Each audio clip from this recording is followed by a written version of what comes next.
Then another time we were up 3 and we switched the ball screen and all of a sudden they don't switch it and they lay the ball in. And it's like, well, what are we doing?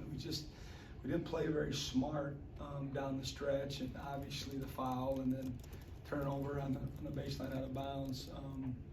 Those were like wide-eyed for me. Like, what are we doing? And the best thing and that comes out of it is we won, and hopefully we won't do those kind of things again.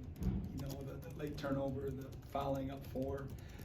Ultimately, it's my responsibility to make sure they know what we're doing.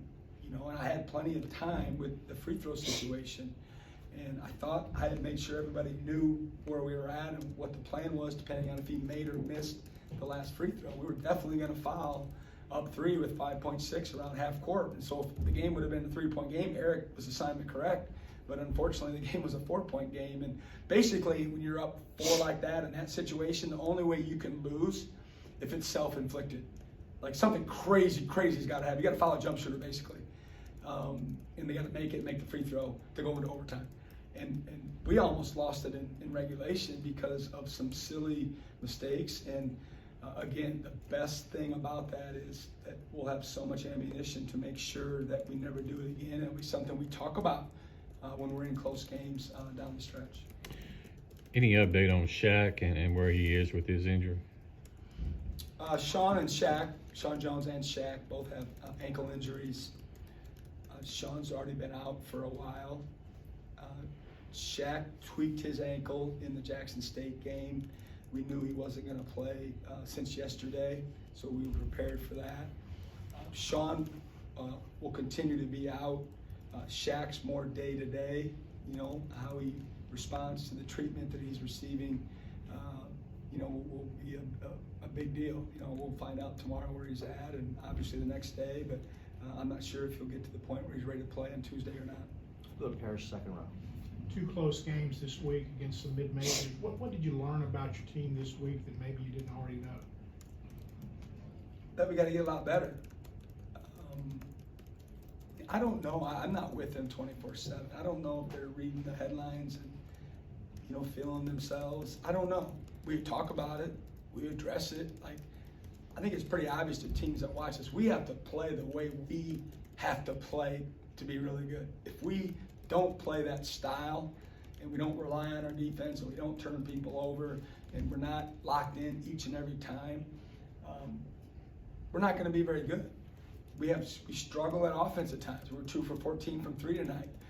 We made free throws. If we don't make free throws, the narrative and the mood is a different story. But what I've learned, and hopefully I knew it from the jump, but hopefully they're learning that we've got to do what we do and not try to experiment like late in the game. And I love Tolu Smith. We run an out of bounds play and he breaks it off, and not because he's selfish, but because he wants to win. And he kind of says, he's a big, strong guy. I'm going to go down there and just get the ball. Well, it screwed everything else up. And then he tries to back him down from, almost out of bounds and dribbles the ball out of bounds. And then we just made a lot of mistakes the last 5 minutes of the game. And certainly we made mistakes earlier than that, but there's no more time to make up for it. When you're coming down the stretch, they're magnified because of the obvious. There's only so many possessions left in the game, and we made some poor decisions down the stretch that almost cost us the game. Back to Steph.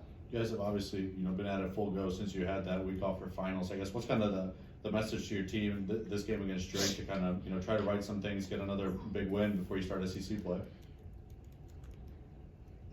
In my opinion, and I haven't watched much of them, to be honest, I think arguably they're the second best team that we played this fall. Marquette's the best, in my opinion. I may feel different, tonight when I dive into them a little bit deeper, but I know their players, I know their program, I know their coaching staff. They're going to be super excited to play us. I talked to them about it this summer, how what a silly game for us to play in. We're playing you 2 hours from home. You're picked to win the Valley. You got returners left and right, older guys that were NCAA tournament qualifying team, and we're obviously not playing our best.